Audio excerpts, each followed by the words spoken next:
नमस्कार दोस्तों, स्वागत है आपका लर्निफाई के यूट्यूब चैनल में।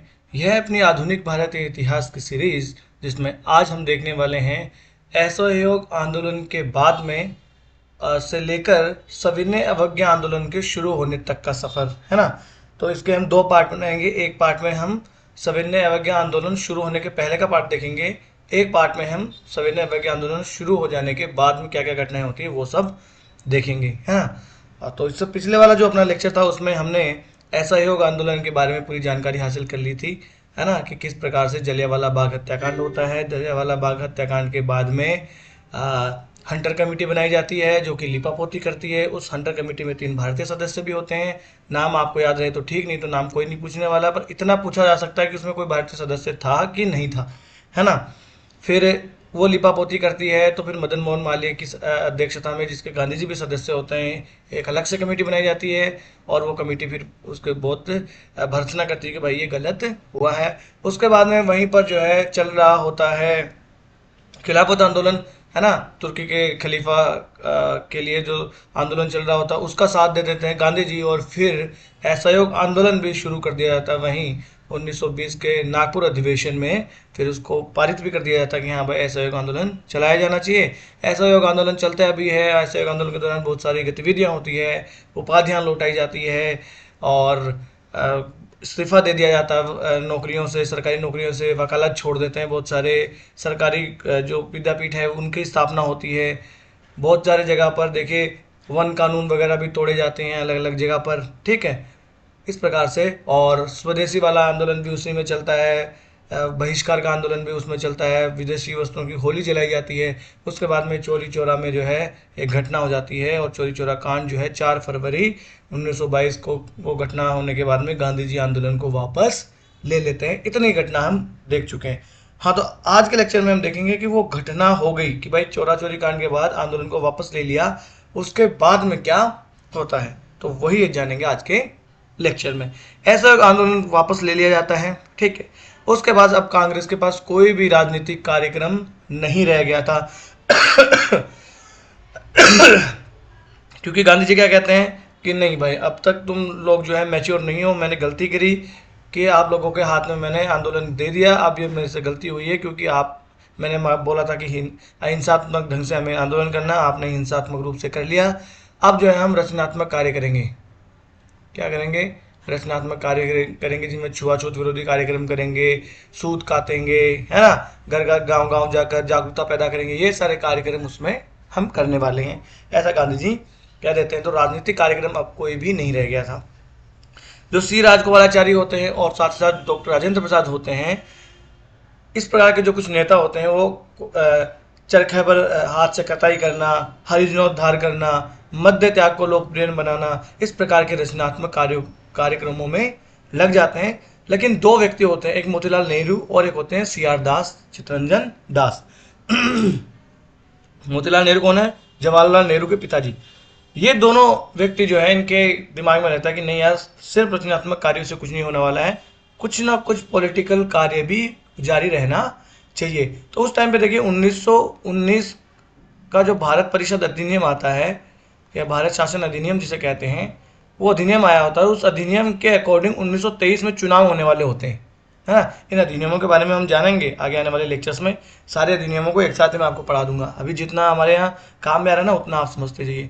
तो इस अधिनियम के अकॉर्डिंग 1923 में चुनाव होने वाले थे। केंद्रीय जो विधान परिषद था उसके भी, साथ ही साथ जो प्रांतों में विधानसभाएं हुआ करती थी उसके भी चुनाव होने वाले थे। तो ये दोनों प्लान बनाते कि यार इन चुनाव में हमें भाग लेना चाहिए। इन्होंने 1923 में होने वाले चुनाव में भाग लेने की इच्छा व्यक्त की, है ना, कि भाई हम लोगों को उनमें भाग लेना चाहिए। अब इस मुद्दे पर भी कांग्रेस दो विचारधाराओं में बढ़ जाती है। एक जो परिवर्तन विरोधी होते हैं, यानी वो कहते हैं कि हम लोगों को विधान परिषदों में भाग नहीं लेना चाहिए।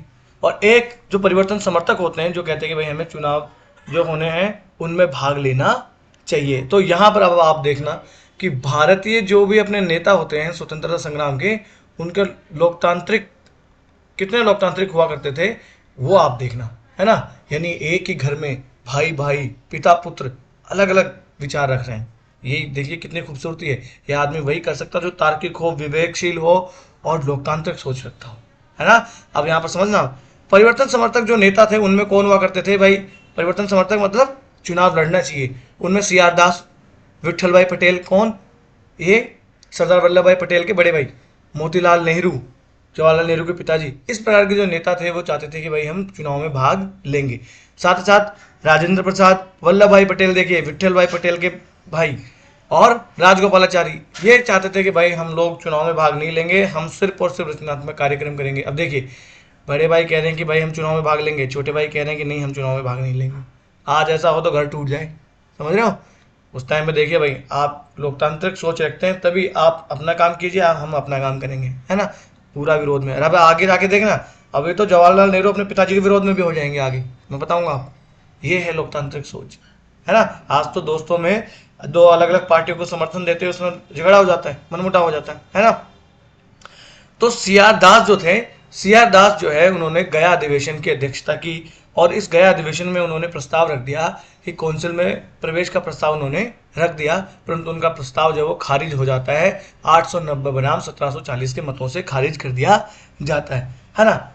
अंततः सीआर दास ने कांग्रेस की अध्यक्षता से त्यागपत्र दे दिया। भाई मेरी बात तो यहाँ चलती नहीं है, मेरा कोई मतलब ही नहीं है, तो मैं अध्यक्षता से त्यागपत्र दे रहा हूँ, है ना? उसके बाद में मोतीलाल नेहरू और भी जो परिवर्तन समर्थक थे उन्होंने साथ मिलकर कांग्रेस खिलाफत स्वराज पार्टी की स्थापना कर दी, यानी स्वराज पार्टी की स्थापना कर दी उन्होंने 1923 ईस्वी में ही स्थापना कर दी स्वराज पार्टी की। तो क्वेश्चन पूछा जा सकता है और पूछा भी गया है कि स्वराज पार्टी की स्थापना किसने की थी? तो मोतीलाल नेहरू और सीआर दास ने। ठीक है, इन दोनों का नाम कभी मत भूलना आप। ठीक, अब स्वराज पार्टी और कांग्रेस के सिद्धांतों में सिर्फ इतना ही अंतर था कि रचनात्मक कार्य करने वालों के बदले काउंसिल में प्रवेश कर सरकार की आक्रमण्यता को प्रकट करना चाहते थे। जो स्वराज पार्टी वाले नेता हुआ करते थे वो, कि भाई देखिए, कांग्रेस वाले क्या चाहते थे भाई? रचनात्मक कार्यक्रम करें, और ये क्या चाहते थे भाई? हम, आप रचनात्मक कार्यक्रम करो, हम लोग सरकार में शामिल होते हैं और फिर लोगों को बताएंगे कि सरकार देखिए काम ही नहीं करना चाहती, हम तो काम करना चाहते हैं, ऐसा ही बताना चाहते थे। जैसे केजरीवाल जी क्या कहते थे जी, कि हम जो है सत्ता में इसलिए आए हैं ताकि जो है परिवर्तन ला सके, हम ये बता सके कि सरकार काम ही नहीं करना चाहती, नहीं तो सत्ता में रह के बहुत सारे काम कर सकती है। ठीक है ना? हमें पार्टियों से कोई लेना देना नहीं है, हमें बस एग्जाम्पल ले रहे हैं, है ना? इस प्रकार सितंबर 1923 आते आते दिल्ली के जो विशेष अधिवेशन बुलाया जाता है दिल्ली में, उसमें मौलाना कलाम के प्रयासों से कांग्रेस कार्य समिति ने स्वीकार कर लिया कि कांग्रेस के जो भी व्यक्ति हैं वो व्यक्तिगत तौर पर चुनाव में खड़े हो सकते हैं। अब इस बात से क्या हो गया कि कांग्रेस में फूट बचने से बच गया, क्योंकि जो लड़ने वाले हैं वो तो लड़ेंगे, अगर ये इनको मौका नहीं देते कि आप जो है व्यक्तिगत तौर पर लड़ सकते हो तो वो कांग्रेस से अलग हो जाते। हालांकि जो स्वराज पार्टी इन्होंने अलग बना ली, पर है अभी भी ये स्वराज पार्टी कांग्रेस के अंदर ही। हाँ, समझना इस बात को, है ना? अब देखिए, ये परिवर्तन समर्थक, है ना, जिनमें स्वराजी, मोतीलाल नेहरू, देखिए ये जवाहरलाल नेहरू के पिताजी, ये सीआर दास हैं, अजमल खान है। परिवर्तन विरोधी में आ जाते हैं एमएनसी अंसारी, सी राजगोपालाचारी, वल्लभ भाई पटेल, राजेंद्र प्रसाद, ये सब इसमें आ जाते हैं। अगर और यहाँ पर आप नाम लिखना चाहो तो विट्ठल भाई पटेल का नाम ले सकते हो, वल्लभ भाई पटेल के भाई, है ना? इस प्रकार से आगे गांधी और सीआर दास जो है इनके मध्य भी समझौता हो जाता है, जिसके अनुसार गांधी जी और उनके अनुयायी तो रचनात्मक कार्यक्रम चलाएंगे और स्वराज पार्टी के जो लोग हैं वो राजनीतिक आंदोलन में भाग लेंगे। बात ये एकदम सही है, ऐसा ही होना चाहिए था कायदे में, है ना? इस प्रकार से ये कार्य करना बाद में आगे शुरू हो जाता है, और इस समझौते के बाद में 1924 का बेलगावी अधिवेशन जो होता है उस अधिवेशन में मंजूरी भी दे दी जाती है। ये आपको याद रखना, गांधी जी जो थे कांग्रेस के बहुत बड़े नेता बन के हमेशा ये रहे, पर इन्होंने सिर्फ एक बार अध्यक्षता की है, वो भी 1924 के बेलगावी अधिवेशन में की है। एक बार अध्यक्षता, एक बार गांधी जी ने, ये याद रखना है। ऐसा क्वेश्चन पूछा जा सकता है क्योंकि ये एक ही बार हुआ है। इसके बाद 1925 में जो है सरोजिनी नायडू जो है कानपुर अधिवेशन में बना दी जाती हैं अध्यक्ष। ये भी क्यों याद रखना है? क्योंकि ये पहली भारतीय महिला थी जो कांग्रेस की अध्यक्ष बनी थी। और अगर कोई पूछे कि महिला पहली कौन थी तो वो एनी बेसेंट थी, एनी बेसेंट। ये भी याद रखना, कब? 1917 ईस्वी में इनको बनाया गया था। ठीक, ये हमने देख लिया। इसके बाद में हम देख लेते हैं स्वराज पार्टी के बारे में। तो स्वराज पार्टी के बारे में फिर गांधी जी ने और लोगों ने कहा कि भाई अगर आपको चुनाव लड़ना है तो आपको अपना संगठन खुद अलग से बनाना पड़ेगा, अपने संसाधन आपको अलग से जुटाने पड़ेंगे लड़ने के लिए। हम कांग्रेस पार्टी के फंड्स वगैरह में से आपको कुछ देंगे नहीं, ये आप पहले ही सोच लीजिए, ठीक है ना। ठीक है, इन्होंने ये वाली बात मान ली और इन्होंने अपना अलग एक संगठन बना लिया, और सी आर दास जो थे वो तो उसके अध्यक्ष बन गए, और मोतीलाल नेहरू जो है उसके महासचिव माफ करना, उसके महासचिव बन जाते हैं। स्वराज पार्टी ने चुनाव से पहले घोषणा पत्र भी जारी किया, और घोषणा पत्र तो हर पार्टी जारी करती है, जैसे आज की पार्टियां भी जारी करती हैं, और चुनाव से पहले पढ़े लिखे आदमी को तो घोषणा पत्र पढ़ के ही पार्टियों का चुनाव में वोट देना चाहिए मेरे हिसाब से, तो जाति धर्म को तो छोड़ देना चाहिए, ठीक। और इन्होंने ये घोषणा करते हुए प्रतिज्ञा ले ली कि केंद्रीय विधानसभा और प्रांतीय विधान परिषदों के माध्यम से सरकार के कामकाज को रोकने के लिए एक सतत, सुसंगत और अविरल अवरोध की नीति का अनुसरण करेंगे। यानी सरकार जो गलत गलत काम कर रही है ना, उनको हम रोकेंगे प्रांतीय परिषदों में और केंद्रीय विधानसभा में जाके। विठल भाई पटेल, मदन मोहन मालवीय, M.R. जयकर और इस प्रकार के जो भी कांग्रेसी नेता होते थे, उन्होंने भी स्वराज पार्टी को समर्थन दिया, भाई हमारा भी आपको समर्थन है, आप तो चुनाव लड़ो। अब इन्होंने चुनाव लड़ा, और केंद्रीय और प्रांतीय जो चुनाव है उनमें इन्होंने, देखिए 62 लाख की आबादी जो थी वो चुनाव में यहाँ पर वोट दे सकती थी। पहले क्या हुआ करता था, संपत्ति संबंधी कुछ रिस्ट्रिक्शन होती थी कि इस जो आदमी इतना पढ़ा लिखा है वही चुनाव वोट दे सकता है, जो आदमी इतनी संपत्ति रखता है सिर्फ वही वोट दे सकता है। तो मात्र 3% के आसपास जो आबादी थी भारत की वो वोट देती है, और उसमें केंद्रीय विधान परिषद की 101 सीटों में से 42 सीटें जो है वो स्वराज पार्टी जीत जाती है पहली बार में, ठीक है। और इसके बाद में जो जिन्ना और जो निर्दलीय होते हैं, कुछ उदारवादी और होते हैं, वो भी समर्थन दे देते हैं इनको, स्वराजियों को, कि भाई आप तो सरकार बनाओ, है ना। इस प्रकार से स्वराजी जो थे वो विठल भाई पटेल को केंद्रीय विधानमंडल में अध्यक्ष बनवाने में कामयाब हो जाते हैं, इतने मत इनके पास हो जाते हैं। तो केंद्रीय विधानमंडल में 1923 में जो चुनाव हुए इनमें विठल भाई पटेल, सरदार पटेल के भाई को अध्यक्ष बनवा दिया जाता है। तो ये भी आपको याद रखना कि विठल भाई पटेल को केंद्रीय विधानमंडल का अध्यक्ष बनाया गया था 1923 के चुनाव के बाद में, ठीक है ना। जो प्रांतीय विधानमंडल में हुआ करते थे उनमें भी स्वराज पार्टी का अच्छा खासा प्रदर्शन रहा। मध्य प्रांत में तो उसको स्पष्ट बहुमत मिल गया, बंगाल में सबसे बड़ी पार्टी बनकर उभरी, साथ साथ बंबई और संयुक्त प्रांत में भी बहुत बढ़िया इन्होंने प्रदर्शन किया। हालांकि मद्रास और पंजाब में उनका प्रदर्शन ठीक नहीं था, क्योंकि मद्रास में एक पार्टी हुआ करती थी जस्टिस पार्टी, और पंजाब में एक पार्टी हुआ करती थी यूनियनिस्ट पार्टी। ये दोनों पार्टियां थोड़ी सी आपको कुछ जातिवादी और सांप्रदायिकवादी पार्टियां आप इनको कह सकते हो। तो इन पार्टियों का दबदबा वहां था, तो इन दोनों प्रांतों में जो है स्थिति इनकी ठीक नहीं थी। तो यूपीएससी क्वेश्चन बना देगी कि स्वराज पार्टी को मद्रास और पंजाब में खूब सारी सीटें मिली या अच्छा प्रदर्शन किया, ऐसा तो बिल्कुल नहीं किया, क्योंकि यहाँ पर जस्टिस और यूनियनिस्ट पार्टियों का दबदबा हुआ करता था, ठीक है। साथ ही साथ 1923 और 24 के दौरान जो नगर पालिका चुनाव हुए उन पर भी स्वराजियों का कब्जा हो गया, और इन नगर पालिका और जो स्थानीय निकाय के चुनाव हुए इनमें तो वो लोग भी शामिल हुए जो कि रचनात्मक कार्यक्रमों के पक्षधर थे। इन्होंने कहा कि भाई रचनात्मक कार्यक्रम हम कहाँ चलाएंगे, हम लोकल क्षेत्रों में चलाएंगे, और लोकल क्षेत्रों में वो चलाने के लिए हम लोगों को वहाँ पर चुनाव जीतना बहुत जरूरी है, क्योंकि वहाँ पर अगर हमारे अधिकारी वगारी होंगे तो हम आराम से, जैसे कि शराबबंदी करनी है तो हम आराम से अपना काम वहाँ पर करवा पाएंगे, है ना। इस प्रकार से नगर पालिका और जो स्थानीय चुनाव होते हैं उनमें भी अच्छा प्रदर्शन किया जाता है स्वराज्यों के द्वारा। सी.आर. दास को कलकत्ता का मेयर चुन लिया जाता है। सुभाष चंद्र बोस को वहाँ का CEO चुन लिया जाता है, कार्यकारी अधिशासी बन जाते हैं कलकत्ता के। इसी प्रकार से विठल भाई पटेल अहमदाबाद के, राजेंद्र प्रसाद पटना के और जवाहरलाल नेहरू इलाहाबाद नगर पालिका के अध्यक्ष चुन लिए जाते हैं इन नगर पालिका चुनाव में भी, ठीक है ना। तो बहुत बढ़िया प्रदर्शन इनका हुआ, है ना। और जो नो चेंजर्स हुआ करते थे ना, जो चुनाव के विरोधी हुआ करते थे, जो परिवर्तन के विरोधी हुआ करते थे, उन्होंने भी इसमें भाग लिया, क्योंकि वो भी मानते थे कि रचनात्मक कार्यक्रम को आगे बढ़ाने के लिए भी हम लोगों को इसकी आवश्यकता तो है ही। अब देखिए, जो यूनियनिस्ट पार्टी और जस्टिस पार्टी का जिक्र हुआ, तो इन दोनों पार्टियों के बारे में हम थोड़ा थोड़ा जान लेते हैं। 1923 में यूनियनिस्ट पार्टी जो है वो बनती है और पंजाब की सबसे बड़ी पार्टी बनकर ही उभर कर सामने आती है। अब इस पार्टी के में कौन कौन हुआ करते थे, तो सर फाजिल हुसैन, चौधरी लाल चांडी और सर छोटू राम। सर छोटू राम को तो आप बिल्कुल मत भूलना, ये यूनियनिस्ट पार्टी से ही जुड़े हुए होते हैं। और फिर जब भारत विभाजन होता है तब भी यूनियनिस्ट पार्टी और जस्टिस पार्टी का बहुत बड़ा योगदान होता है, ये भी हम देखेंगे, तब भी सरकार बनती है मिली जुली, ठीक।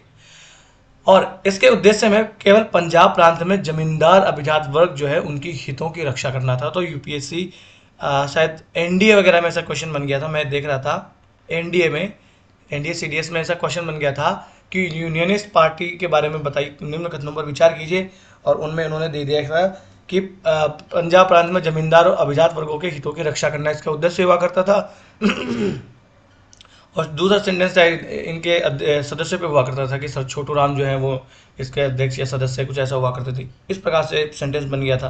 तो जैसे एनडीए सीडीएस में बन सकता है तो यूपीएससी में भी बन सकता है ना। हालांकि दलित लोगों के हितों को भी महत्व दिया था इसने, पर इसका मुख्य जोर जो था वो अभिजात वर्गों के हितों पर ही हुआ करता था, इसीलिए तो ये थोड़ी जातिवादी पार्टी इसको कहा जाता था, है ना। एक एक बड़े प्रभावशाली जमींदारों का एक संगठन हुआ करती थी जिसमें जनता में सीधी जड़ें इसकी नहीं हुआ करती थी। ये थोड़ा सा आपको इसमें ध्यान रखना है ना। और यहाँ पर मुसलमान, हिंदू, सिख जो लोग थे उन्होंने पंजाबी पहचान को धार्मिक पहचान से ज़्यादा महत्वपूर्ण मानने के नज़रिए से भारत के विभाजन का विरोध भी इन्होंने किया था। हाँ, ये सेंटेंस बन गया था कि यूनियनिस्ट पार्टी ने भारत विभाजन का विरोध किया था, तो बिल्कुल इन्होंने किया था, क्योंकि हिंदू, मुसलमान और सिखों को अलग देखने के बजाय ये पंजाबी ज़्यादा पहचान पर जोर देते थे कि भाई हम सब पंजाबी हैं, हिंदू मुस्लिम सिख तो बाद में, है ना। तो इन्होंने विरोध किया था भारत विभाजन का, ठीक है। उसके बाद में देखिए ये है जस्टिस पार्टी। जस्टिस पार्टी जो है 1916 में ये बन जाती है और उसका पहले का नाम जो है वो होता है, इसका नाम देखिए ये south Indian liberation front federation. ये यूपी किसी एग्जाम में से पूछ लिया था कि साउथ इंडियन लिबरेशन फ्रंट ये किस पार्टी का नाम था, तो ये जस्टिस पार्टी का ही नाम हुआ करता था, है ना। जस्टिस अखबार भी आगे चल के ये निकालती है। साउथ इंडिया में इसका मुख्यतया होता है टीएम नायर, मगई, थायरमल, ये आप समझते हैं साउथ इंडियन नाम जो है ना थोड़े से टफ होते हैं उत्तर भारतीयों के लिए, ठीक है ना। और अगर आप देखें यहाँ पर तो जो पेरियार होते थे ईरोड वेंकट रामास्वामी पूरा नाम, और उनको पेरियार भी कहते थे, वो जस्टिस पार्टी के नेता हुआ करते थे। पेरियार जो है एक तरीके से ये कहते थे कि भाई ये जातिवाद जो फैला रखा है हम इसको बिल्कुल विरोध में, ब्राह्मणवादी सोच के बिल्कुल विरोध में हुआ करते थे, है ना। देखिए तभी तो है गैर ब्राह्मणवादी नेता। तो ये जस्टिस पार्टी इसीलिए जो है थी, है ना, जातिवादी पार्टी से आप कह सकते हो, जातिवादी विरोधी पार्टी भी आप इसे कह सकते हो, क्योंकि ये जात पात को नहीं मानने वाली पार्टी हुआ करती थी, है ना, खासकर से ब्राह्मण विरोधी पार्टी हुआ करती थी, ठीक है। उसके बाद में जस्टिस पार्टी और आत्मसम्मान आंदोलन जो कि पेरियार चलाते हैं, है ना, आत्मसम्मान आंदोलन कि भाई हमारा भी आत्मसम्मान है, हम नीची जाति की बात क्या हुआ, तो आत्मसम्मान आंदोलन जो है वो उनका नाम बदलकर द्रविड़ कजगम रख दिया जाता है। ऐसा क्वेश्चन एक बार यूपीएससी ने पूछ लिया था कि निम्नलिखित में से कौन सी पार्टी है जिसने अपना नाम बदल लिया था, तो जस्टिस पार्टी का नाम दे रखा था। तो जस्टिस पार्टी ने ही बाद में द्रविड़ कजगम अपना नाम रख लिया था। तो पहले देखिए इसका नाम होता है साउथ इंडिया लिबरेशन फ्रंट या फेडरेशन, उसके बाद इसका नाम जस्टिस पार्टी हो जाता है और उसके बाद में इसका नाम क्या हो जाता है, द्रविड़ कजगम, ठीक है साहब। अब देख लेते हैं स्वराज पार्टी के ऊपर वापस आ जाते हैं। स्वराज पार्टी में बाद में फूट पड़ जाती है चुनाव के बाद में, है ना। इसके जो नेता होते हैं वो आक्षेप लगाने लगते हैं कि भाई पार्टी जो है वो पद और प्रतिष्ठा की ओर आगे बढ़ रही है, जनता के बारे में इसने सोचना बंद कर दिया है, सरकार के प्रति ये सहयोग वाली नीति अब अपनाने लगी है, क्योंकि ये भी सत्ता में आ गए हैं, सरकार जो ब्रिटिश सरकार वो तो सत्ता में थी, तो अब ये सत्ता वाले एक जगह हो गए हैं, चोर चोर मोसरे भाई वाले का माफ कीजिएगा वो वाली बात यहाँ पर हो जाती है ना। तो इस प्रकार से इनमें जो है एक मतभेद उत्पन्न हो जाता है और धर्म की भी यहाँ पर एक बहुत बड़ी भूमिका होती है। जो प्रत्युत्तरवादी गुट हुआ करता था वो कहते हैं भाई हिंदू हितों की रक्षा करने के लिए सरकार के साथ सहयोग जो है वो प्रारंभ कर दिया था इन्होंने। और जो सांप्रदायिक मनोवर्त वाले व्यक्ति हुआ करते थे मुसलमान नेता वगैरह, वो स्वराज पार्टी से बाद में अलग हो जाते हैं कि भाई ये तो हिंदू हितों पर ज़्यादा बल दे रही है और हम तो फिर जो है इससे अलग हो जाते हैं, क्योंकि बातें जब धर्म वाली आ जाती हैं तो फिर ऐसा ही होता है, ठीक है। बाद में 1926 के चुनाव में स्वराज पार्टी ने केंद्रीय विधानमंडल की 40 सीटें जीती। 1923 वाले में देखिए 42 जीती थी, अब इन्होंने 40 सीटें जीती और मद्रास में भी इन्होंने आधी सीटें जीत ली, परंतु दूसरे प्रांतों में इसकी स्थिति जो है वो खराब ही रहती है। उसके बाद में जब 1930 में सविनय अवज्ञा आंदोलन शुरू कर दिया जाता है तो फिर ये स्वराज पार्टी तो आपको भी ठंडे बस्ते में ही चली जाती है, ठीक है। ये हमने देख लिया स्वराज पार्टी में किस प्रकार से फूट पड़ जाती है। और ये 1920 का माफ कीजिएगा 1920 का जो दशक होता है इसमें थोड़ी सी सांप्रदायिकता भी बढ़ जाती है ना। इसमें देखिए आपका हो तो जो भी हिंदू महासभा हो गई, है ना, और आरएसएस हो गई, इस प्रकार के संगठन यहाँ पर बनने लगते हैं और वो ज़्यादा हिंदू हितों पर बल देने लगते हैं। फिर जवाबी कार्रवाई में मुस्लिम जो होते हैं वो भी ऐसे ही बातें करने लगते हैं, थोड़ी कट्टरता इस फेज में थोड़ी सी बढ़ जाती है। तो जो असहयोग आंदोलन में हिंदू मुस्लिम एकता देखी गई थी वो सविनय अवज्ञा आंदोलन में देखने को नहीं मिलेगी, अगर अंतर कोई पूछ ले तो। अब देखिए, एक बहुत बड़ा मुद्दा साइमन कमीशन का देखते हैं। हालांकि इसका इंट्रोडक्शन तो मैं ऑलरेडी आपको पिछले लेक्चर्स में दे चुका हूँ। 1927-28 में देखिए हुआ क्या था कि 1919 का जो भारत परिषद अधिनियम आता है, उस भारत परिषद अधिनियम में बहुत सारे प्रावधान होते हैं। उन प्रावधानों में एक अंतिम प्रावधान ये भी होता है कि भाई 10 साल बाद में हम जो है यानी एक शाही आयोग गठित किया जाएगा और शाही आयोग ये देखेगा कि किस प्रकार से संवैधानिक जो हम आगे प्रस्ताव ला रहे हैं, है ना, उसके अंदर और कुछ कौन कौन से प्रस्ताव लाने की जरूरत है, और उस संवैधानिक प्रगति अगर हम कहें तो उस प्रगति में अब क्या प्रावधान करने चाहिए, भारतीय को कितना जो है आपको हो कि शामिल करना चाहिए, इस प्रकार के क्या प्रावधान करने चाहिए। और जो 1919 का अधिनियम है उसकी भी हम जो है समीक्षा करेंगे कि उसका परफॉर्मेंस क्या रहा और क्या क्या हम उसमें कर सकते हैं। इस प्रकार से इन्होंने ये रखी थी भाई 10 साल बाद में एक आयोग गठित करेंगे, परंतु 10 साल के बजाय उन्होंने 8 साल में यानी 1927 में, भाई 10 साल तो कब होगा 1929 में, इन्होंने 10 साल के बजाय 8 साल में 1927 में ही ये घोषणा कर दी कि एक रॉयल कमीशन बन गया साइमन कमीशन, है ना। सर जॉन साइमन इसके वो अध्यक्ष हुआ करते थे, इसलिए साइमन कमीशन इसको नाम दे दिया गया। ठीक है, तो ब्रिटिश संसद ने 10 साल के बाद एक शाही आयोग गठित करने की ऐसी बात कही थी। तो सर जॉन साइमन की अध्यक्षता में 1927 में ही ब्रिटिश संसद ये आयोग गठित कर देती है, जिसे साइमन आयोग कहा जाता है। इसका उद्देश्य संवैधानिक सुधार के प्रश्नों पर विचार करना था, है ना। अब इस साइमन कमीशन में 7 सदस्य हुआ करते थे, ठीक है। अब इसमें याद रखने वाली बात यह है कि इन 7 सदस्यों में एक भी भारतीय नहीं हुआ करता था। हालांकि इसमें ब्रिटेन के जो उदारवादी दल थे, लेबर पार्टी वगैरह थे, उनके सदस्य हुआ करते थे, परंतु भारत का एक भी सदस्य इसमें नहीं था। इनमें सदस्यों में देखिए एक तो क्लीमेंट एटली था, जो बाद में चलकर भारत का यूके का पीएम भी बनता है, यूके का आगे चल के हम देखेंगे। एटली जब हम 1942 के बाद में 1943, 44, 45 में की घटनाएं देखेंगे तब एटली के बारे में देखेंगे, है ना। क्लीमेंट एटली होते हैं, वार्नस हर्सोल इसमें होते हैं लेबर पार्टी के सदस्य, है ना। इस प्रकार से 7 सदस्य होते हैं, परंतु भारत का एक भी सदस्य नहीं होता। अब भारतीय जो राजनीतिक दल है, करीब करीब सारे ही राजनीतिक दलों ने इस पर आपत्ति जताई। इन्होंने आपत्ति जताई, एक तो भाई आपने 2 साल पहले ही इसका गठन कर दिया, 2 साल में भी कुछ घटनाएं होंगी, उसमें उसका अध्ययन करके बाद में आपको करना चाहिए था ये कार्य, है ना।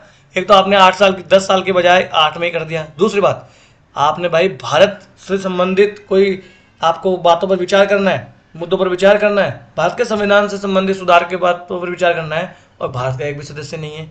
भाई भारत से आपको कोई सदस्य नहीं लेना था तो उस समय वहाँ के जो हाउस ऑफ लॉर्ड्स था उसमें भारत के एक व्यक्ति हुआ करते थे, लॉर्ड एस बी सिन्हा।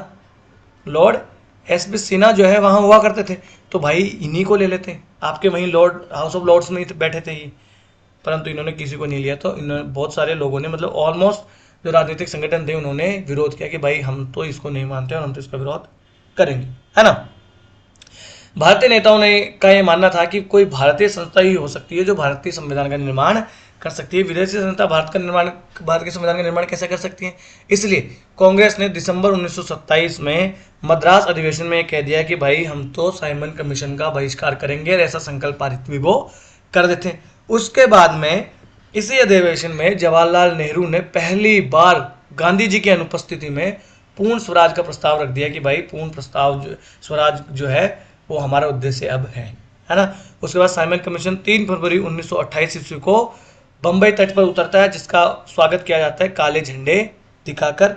अलग अलग जगह पर अलग अलग नेता जो है विरोध प्रदर्शन करते हैं। संयुक्त प्रांत यानी आज के उत्तर प्रदेश में देखें तो जवाहरलाल नेहरू, गोविंद वल्लभ पंत, साथ ही साथ लखनऊ में काली खुजमा ने, पंजाब के प्रांत के लाहौर में लाला लाजपत राय जो हैं वो यहाँ पर नेतृत्व करते हैं विशाल विरोध जुलूस का। और यहीं पर देखिए बहुत लाठीचार्ज की वजह से इनको भयंकर चोटें आती है और पंजाब के बहुत बड़े नेता लाला लाजपत राय की यहाँ पर मृत्यु हो जाती है, शहीद हो जाते हैं। और इन्हीं की शहादत का बदला लेने के लिए ही जो है फिर वो भगत सिंह और वो मार देते हैं, है ना। वो किसको मार देते हैं वो मेरे को नाम में भी दिमाग से निकल गया है। पिछले लेक्चर में मैंने ऑलरेडी आपको बता दिया, तो ये घटना आपको अब जुड़ रही होगी, है ना, इसका बदला लेने के लिए। ठीक, अब याद आ जाएगा तो मैं आपको और बता दूंगा। हाँ, सांडर्स सांडर्स जो है वो वहाँ का जो है वो डिप्टी कप्तान होता है, वो आदेश देता है लाठीचार्ज का, तो फिर ये भगत सिंह और इनको इसको मार देते हैं, सांडर्स को बदला ले लेते हैं लाला लाजपत राय का, है ना। उसके बाद में क्वेश्चन यहाँ से देखिए, एक क्वेश्चन है प्रीवियस ईयर का ही, 2013 का एक क्वेश्चन है यूपीएससी का पूछा हुआ कि साइमन कमीशन के आने के विरुद्ध भारतीय जन आंदोलन क्यों हुआ, है ना। तो पहला ए, भारतीय 1919 का अधिनियम की कार्रवाई पुनरीक्षण कभी नहीं चाहते थे, ऐसा तो बिल्कुल नहीं है, हमने मना ही नहीं किया भाई, हमने तो कह दिया था। उन्होंने जब 10 साल की बात करी तो सबने मान ही लिया था भाई, कोई नहीं। दूसरा, साइमन कमीशन ने प्रांतों में द्वेषासन की समाप्ति की संस्तुति की, ऐसा कुछ नहीं है। तीसरा, साइमन कमीशन में कोई भी भारतीय सदस्य नहीं हुआ करता था, हाँ बिल्कुल, एक ये तो कारण वही करता था। और साइमन कमीशन ने देश के विभाजन का सुझाव दिया था, तो ऐसा अभी तक देश के विभाजन की बातें तो अभी होने ही नहीं लगी थी, तो आंसर इसका क्या हो जाएगा, इसका आंसर हो जाएगा सी, करेक्ट आंसर। तो देखिए 2013-14 में इस तरह से इजी क्वेश्चन आते थे, परंतु दुर्भाग्य से अब ऐसे इजी क्वेश्चन आना बंद हो गए हैं। ठीक है, अब कुछ दल ऐसे भी थे जिन्होंने साइमन कमीशन का स्वागत किया, बहिष्कार न करके स्वागत किया। तो एक तो पंजाब की यूनियनिस्ट पार्टी, एक मद्रास की जस्टिस पार्टी, इनके जो है चार चावल की खिचड़ी अलग ही पकती थी। साथ ही साथ मुस्लिम लीग जो है, इसका एक गुट हुआ करता था शफी गुट वाला, उन्होंने भी इसका स्वागत किया। केंद्रीय सिख संगठन हुआ करता था, इसने भी इसका स्वागत किया थाली लेके कि पधारो हमारे देश। उसके बाद अखिल भारतीय अछूत फेडरेशन हुआ करती थी, ये किनकी हुआ करती, तो अम्बेडकर की। अम्बेडकर साहब ने भी स्वागत किया था कि भाई आओ पधारो हमारे देश। ठीक है साहब। इसके बाद में देखिए इसका विरोध प्रदर्शन हो गया साइमन कमीशन का, तो बात ये निकल के आती है कि यार संविधान तो बनाना है, और ब्रिटिश कैबिनेट के एक व्यक्ति हुआ करते थे लॉर्ड बर्कनहेड, ये बड़े उदारवादी दल के व्यक्ति थे, यानी कि उदारवादी दल के जो भी व्यक्ति हैं, देखिए ब्रिटेन में दो दल हैं, एक उदारवादी दल, एक रूढ़िवादी दल, है ना, एक लिबरल है वहाँ पर, एक कंजर्वेटिव है। कंजर्वेटिव वाले क्या चाहते थे, ब्रिटेन का इंपीरियलिस्टिक विस्तार हो, बढ़ावा मिले, शोषण करो दुनिया का, इस प्रकार से। उदारवादी दल क्या चाहते थे कि नहीं भाई भारत के साथ गलत हो रहा है, उन लोगों को भी जो है बिल्कुल अधिकार दिए जाने चाहिए। तो उन्हीं के एक मंत्री हुआ करते थे लॉर्ड बर्कनहेड। तो बर्कनहेड ने कहा भाई हमारे वाले संविधान को तुम नहीं मान रहे जो साइमन कमीशन बनाने वाला था, तो एक काम करो तुम ही लोग बना के दिखा दो एक संविधान। ठीक, इन्होंने एक जो है आपको होगी चुनौती रख दी 24 नवंबर 1927 ईस्वी को भारतीयों के सामने कि भाई आप एक हमें संविधान बना के दिखा दो। ये चुनौती भारतीय लोगों ने स्वीकार कर ली, और एक सर्वदलीय सम्मेलन बुला लिया जाता है बंबई में 17 मई 1927 ईस्वी को, है ना। 1927 ईस्वी में बंबई में एक अधिवेशन में मोतीलाल नेहरू ने प्रस्ताव दे दिया था कि हम सारे कि कांग्रेस कार्य समिति जो है भारत का एक संविधान बनाए।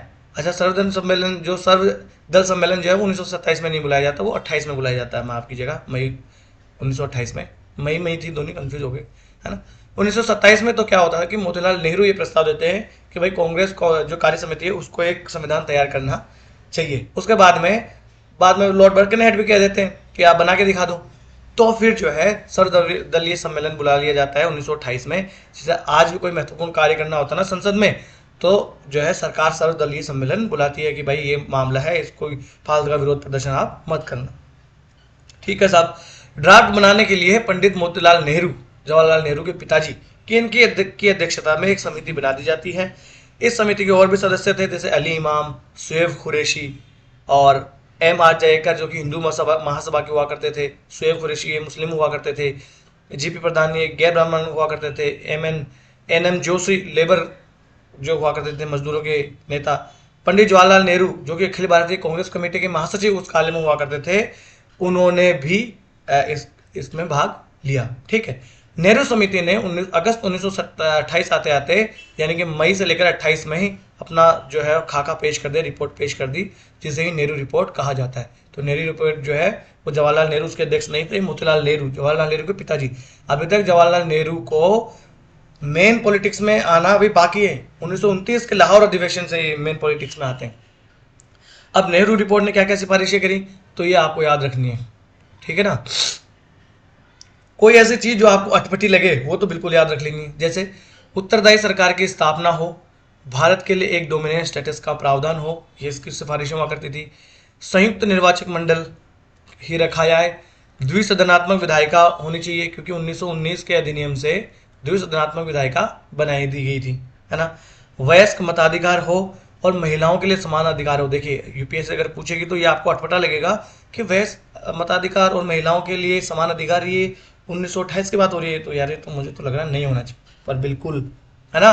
संगठन बनाने की स्वतंत्रता हो, धर्म का राज्य से पृथक्करण हो, इस प्रकार की, है ना। जैसे संगठन बनाने का आज भी हमारे आर्टिकल 19 में है ना, संगठन बनाने का अधिकार। मौलिक अधिकार की व्यवस्था हो, अवशिष्ट शक्तियां केंद्र के पास में होनी चाहिए, अल्प मत वाले क्षेत्रों में मुसलमानों को आरक्षण दिया जाना चाहिए, तो ये वाली बात। और राज्यों का पुनर्गठन भाषाई आधार पर होना चाहिए। इस प्रकार की बातें जो है नेहरू रिपोर्ट के अपनी सिफारिशों में नेहरू रिपोर्ट कहती है। भाषाई पुनर्गठन के बाद में तो देखना, जब हम देखेंगे कि किस प्रकार से आंदोलन भी चलते हैं आज़ादी के बाद में, है ना। तो ये सारी मोतीलाल नेहरू रिपोर्ट की सिफारिशें होती हैं, आपको देख लेना है ना, बिल्कुल भी नहीं भूलना है। नेहरू रिपोर्ट की कुछ सिफारिशें जो है वो विवादास्पद भी हुआ करती थी, जैसे कि मुसलमानों को आरक्षण देने वाली बात, जो कि हिंदू महासभा के लोग जो है वो मानने को तैयार नहीं थे, है ना। इस प्रकार की चीज़ें कुछ जो है विवादास्पद हुआ करती थी। एक उन्होंने बोला कि डोमिनियन स्टेटस होना चाहिए, परंतु जवाहरलाल नेहरू और सुभाष चंद्र बोस जो थे वो कहते थे कि भाई नहीं, हम लोगों को तो पूर्ण स्वराज चाहिए। इस प्रकार से जो है फिर इनमें विरोध उत्पन्न हो जाता है, और ये जो है सारे जो दल थे वो अलग अलग हो जाते हैं। मुस्लिम लीग, हिंदू महासभा, सिख लीग, इन्होंने सब अपने अपने धार्मिक जो सांप्रदायिक रुझान है उनमें ये सब लग जाते हैं, और ये एकता का दरवाज़ा यहाँ पर बंद हो जाता है। साथ ही साथ जवाहरलाल नेहरू, सुभाष चंद्र बोस ये भी इनसे सहमत नहीं हुआ करते थे, और इस प्रकार से नेहरू रिपोर्ट को बाद में 1928 में कोई भी दल जो है वो स्वीकार नहीं कर पाया, है ना। तो देखना, पिताजी बना रहे हैं रिपोर्ट मोतीलाल नेहरू, और बेटा जी कह रहे हैं कि भाई बापू आप गलत बना रहे हो, हम आपकी रिपोर्ट से सहमत नहीं है। ये लोकतांत्रिक। आज क्या ऐसा हो ना, घर में मार दरवाज़ा बंद करके इतने लठ बजाए ना कि तू बाहर जाके मेरी बेइज्जती करवा रहा है, हैं? आज नहीं ऐसा देश में, अगर सरकार का कोई भी आदमी विरोध कर देता है, सरकार की आलोचना कर देता है विदेश में, देश में कहीं भी, तो कैसे सब लोग कहने लगते हैं कि तुमने विदेश में बेइज्जती करवा दी, ये करवा दी। भाई सरकार की आलोचना करना मतलब देश की आलोचना करना नहीं होता। सेम ये अपना है कि हम आपने पापा की थोड़ी आलोचना कर रहे हैं, हम तो रिपोर्ट की आलोचना कर रहे हैं। भाई पापू भी गलत हो सकते हैं ना, कोई भी गलत हो सकता है, ठीक है ना। यही सब, यहाँ से भी एक क्वेश्चन देखिए यूपीएससी ने पूछ लिया था, ये भी 2012-13 का ही क्वेश्चन हो सकता है ना, यूपीएससी का ही PYQ है। भारतीय स्वतंत्रता आंदोलन के काल के संदर्भ में नेहरू रिपोर्ट में निम्नलिखित में से किस किस की अनुशंसा की गई थी? भारत के लिए पूर्ण स्वतंत्रता सोपान, तो देखिए नहीं, यहाँ पर क्या था, डोमिनियन स्टेटस।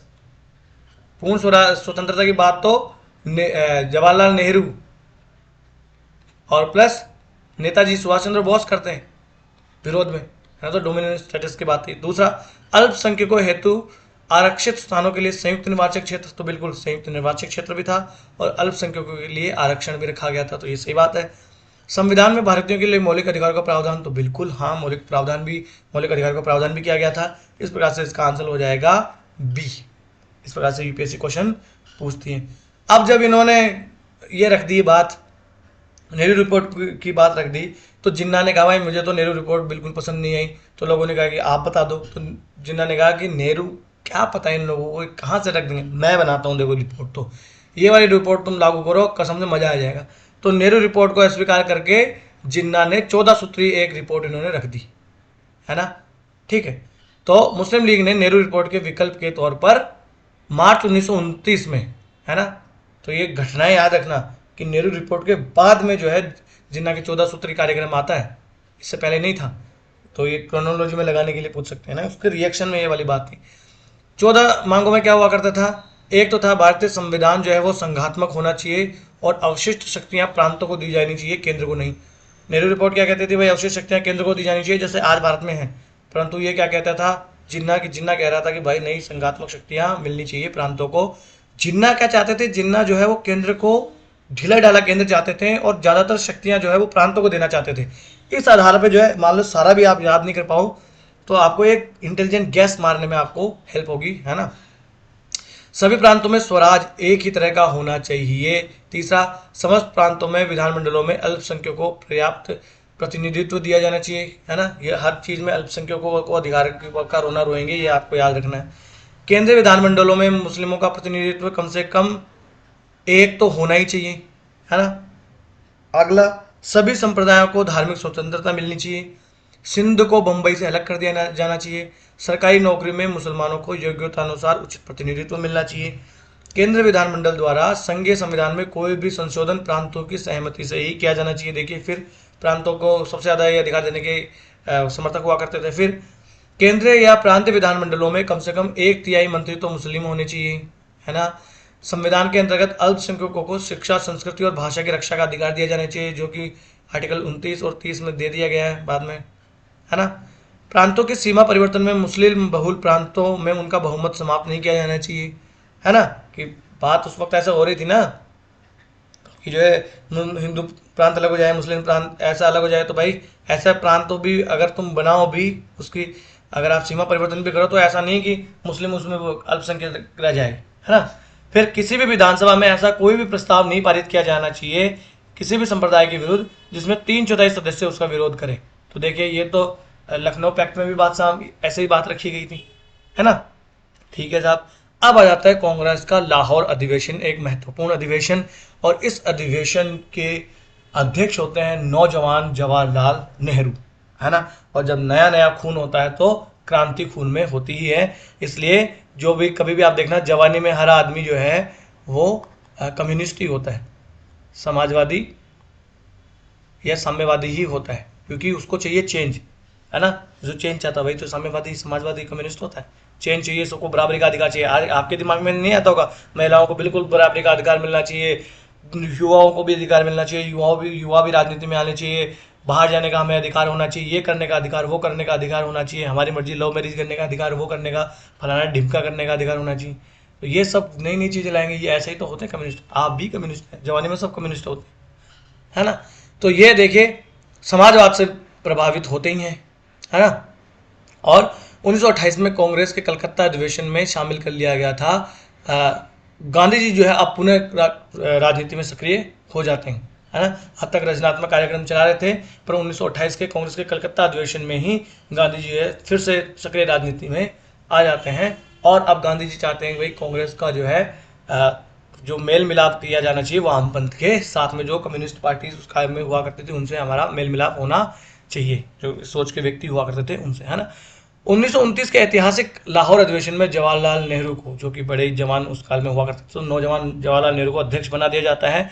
अब जब भी कोई नौजवान अध्यक्ष बनेगा तो वो क्रांतिकारी बातें ही करेगा। इन्होंने यहाँ पर पूर्ण स्वराज का प्रस्ताव कांग्रेस ने अधिवेशन में रख दिया कि भाई पूर्ण हमें तो स्वराज चाहिए, कोई डोमिनियन स्टेटस वगैरह नहीं चाहिए हम लोगों को, है ना। इस अधिवेशन में एक नागरिक अवज्ञा आंदोलन शुरू करने की भी घोषणा कर दी गई लाहौर अधिवेशन में ही कि भाई हम तो एक नागरिक अवज्ञा आंदोलन भी, यानी सविनय अवज्ञा आंदोलन भी शुरू करने वाले हैं।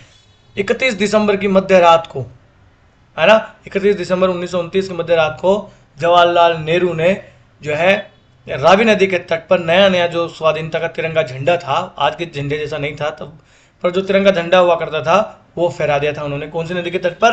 रावी नदी के तट पर, है ना। उसके बाद में 26 जनवरी 1930 ईस्वी को पहला स्वाधीनता दिवस घोषित कर दिया गया कि हमारा स्वतंत्रता दिवस है 26 जनवरी 1930। इसके बाद हर साल ये दिवस जो है स्वतंत्रता दिवस के रूप में मनाया जाने लगा।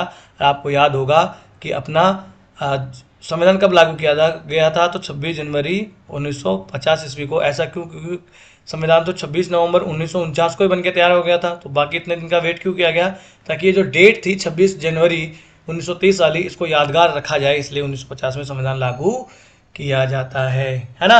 यहाँ पर घोषणा कर दी जाती है बड़े ही क्रांतिकारी रूप के साथ में कि अब और अधीनता स्वीकार करना मानवता और ईश्वर के प्रति अपराध होगा। लाहौर अधिवेशन जो होता है उसमें कुछ मांगे रख दी जाती हैं, और इन मांगों में महत्वपूर्ण होती है कि जो गोलमेज सम्मेलन होने वाला है आगे, उस गोलमेज सम्मेलन का हम करेंगे बहिष्कार। गोलमेज सम्मेलन मतलब राउंड टेबल कॉन्फ्रेंस, जो कि ब्रिटेन में होने वाली थी भारत का आगे संवैधानिक जो भी भविष्य है वो तय करने के लिए, है ना। इनके बारे में भी जानेंगे आगे आने वाले लेक्चर्स में। पूर्ण स्वराज को कांग्रेस ने अपना मुख्य लक्ष्य बना लिया। और देखिए, नेहरू रिपोर्ट में ये पूर्ण स्वराज नहीं हुआ करता था, वहाँ पर डोमिनियन स्टेटस था। याद रखना दोनों में अंतर। ये भी पूछ सकते हैं कि लाहौर अधिवेशन की कौन कौन सी मांगे हुआ करती थी। फिर कांग्रेस कार्यकारी समिति को सविनय के अवज्ञा आंदोलन प्रारंभ करने का पूर्ण उत्तरदायित्व और अधिकार सौंप दिया गया, जिसमें यह भी अधिकार दे दिया गया कि भाई करों का भुगतान नहीं देना जैसा कार्यक्रम भी शामिलित आप कर सकते हो। हालांकि ये लगान रोको अधिनियम जो है, ये अधिनियम के कार्यक्रम जो है वो चलाया जाना था असहयोग आंदोलन में, है ना। ऐसा प्रस्ताव था कि बारडोली जो है वहां पर हम ये लगान विरोधी आंदोलन चलाएंगे, परंतु चोरा चोरी कांड के बाद में वापस ही ले लिया जाता, तो ये लगान विरोधी आंदोलन तब वहां पर नहीं चलाया जा सकता है, परंतु अब यहाँ पे ये चलाया जाएगा। और यहाँ पर कांग्रेस कह देती है कि कांग्रेस सभी सदस्यों को भविष्य में जो काउंसिल के चुनाव होने वाले हैं उनमें कोई भी भाग नहीं लेगा, और जिसके पास जो भी अभी भी जिसके पास जो पद हैं वो अपने सभी पदों से त्यागपत्र दे दें। और 26 जनवरी 1930 ईस्वी को पूरे देश में स्वतंत्रता दिवस के रूप में मनाया जाएगा, पहला स्वतंत्रता दिवस, है ना। अब यहीं पे गांधी जी ने बाद में वायसराय जो इरविन होते हैं यहाँ पर, इरविन के सामने ये प्रस्ताव रख दिया कि वो अगर हमारी 11 सूत्रीय मांगे नहीं मानेंगे तो हम एक सविनय अवज्ञा आंदोलन चलाएंगे, और अगर वो हमारी मांगे मान लेते हैं तो हम जो सविनय अवज्ञा आंदोलन चलाने वाले हैं वो वापस ले लेंगे, है ना। गांधी जी को किसानों, मजदूरों, व्यवसायी वर्ग सबका यहाँ पर खूब साथ मिलता है, और कुछ समय तक सरकार की ओर से कोई भी प्रतिक्रिया नहीं मिलती। इसलिए फरवरी 1930 ईस्वी में कार्यकारी समिति की जो समिति थी उन्होंने साबरमती आश्रम में एक बैठक की, गांधी जी का साबरमती आश्रम, और वहीं पर उन्होंने घोषणा कर दी कि पूरी शक्ति के साथ एक सविनय अवज्ञा आंदोलन हम चलाएंगे, क्योंकि इरविन साहब को हमने जो प्रस्ताव दिया था वो तो उस पर कोई सुनवाई उन्होंने की नहीं, उनके कान में जू नहीं रेंगी, तो अब वो जू हम रेंगाएंगे, जू मारने वाला तेल लगाकर, है ना। इस प्रकार से गांधी जी यहाँ पर घोषणा कर देते हैं कि अब हम चलाएंगे आंदोलन। गांधी जी की ये बहुत बढ़िया बात थी, क्यों कह पहले देते थे कि हम आंदोलन चलाने वाले हैं, इस दिन फलाना डेट को कितनी बजे, रोक सको तो रोक लो, है ना। इसके आगे की घटनाएं फिर हम देखेंगे अगले लेक्चर में, क्योंकि लेक्चर फिर बड़ा हो जाता है ना। तो आज का लेक्चर हम यहीं कर समाप्त कर लेते हैं। इस लेक्चर की आपको पीडीएफ चाहिए तो आप जाइए लर्निफाई अनलॉकिंग नॉलेज के नाम से टेलीग्राम पे अपना चैनल है, यहाँ से आप स्कैन कर सकते हैं, डिस्क्रिप्शन बॉक्स में लिंक भी दिया हुआ है। वीडियो अगर आपको अच्छा लगा तो लाइक कर दीजिए और चैनल को सब्सक्राइब कर लीजिए। और भी आपका कोई भाई बंधु मित्र सका दोस्त हो तो आप उन्हें ज़रूर जो है रिकमेंड कीजिए अपना चैनल, है ना। और आपको कोई सलाह लेनी हो या कोई सलाह देनी हो तो आप हमें कमेंट बॉक्स में लिख सकते हैं। बड़े ही लोकतांत्रिक ढंग से हम अपने इस छोटे से परिवार को आगे बढ़ाएंगे। नमस्ते, धन्यवाद।